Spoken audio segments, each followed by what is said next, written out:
आउ मिलिबनी रघु दहीबरा चलीगले रघु मौसा। प्रसिद्ध दहीबरा दोकानी रघु मौसांको अकाल वियोग। कटक दहीबरा आलुदम को प्रसिद्ध करिथिबा लोकप्रिय आलुदम दहीबरा व्यवसायी रघुनाथ सासमल को 94 वर्ष बयस परलोक होईछि। कटक बिडानासी गोपालसाही घरे तांकर परलोक घटिछि। रघुनाथ बिडानासीर स्थायी बासिंदा और 6 दशंधि ऊर्ध्व समय धरी एही व्यवसाय रे थिले। तांको 15 वर्ष हेला बेलठो से दहीबरा बेपार करि आसुथिले। बिडानासी छकरे रघु संध्या 5:30 बेलू दहीबरा आलुदम एक ट्रली रे धरी पहुंचती। से आसिबा आगरू ग्राहक माने तांको अपेक्षा करी रहितांती। सबुदिन से प्राय 200 जनक पाई दहीबरा प्रस्तुत करिथांती। शनिवार रविवार और छुट्टी दिन में अधिक 50 लोकों पाई दहीबरा प्रस्तुत करिथांती। कंचा शालपत्र ठुंगारे दहीबरा आलुदम परसा जाए। दहीबरा खाई सारिबा परे सेही ठुंगारे दही पानी पीबाकू दिया जाए। खाई सारिबा परे पेडार मध्य व्यवस्था थाए।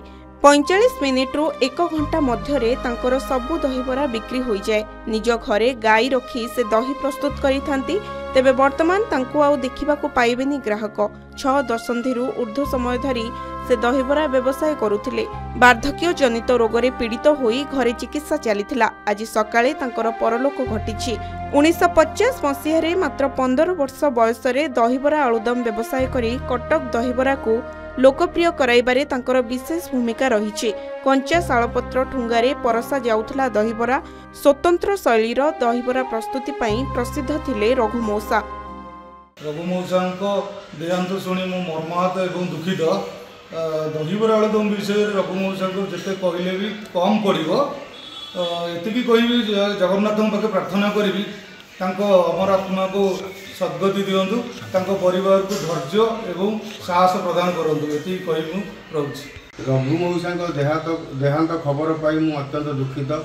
कटक दहीबरा आलुदम संघ तरफ श्रद्धांजलि अर्पण करुछु। रघु मौसा दहीबरा सारा विश्व में परिचित हो सारी विषय में जिते कहले भी कम हम। अमर आत्मा को शांति प्रदान करूँ। ब्यूरो रिपोर्ट के न्यूज ओडिशा।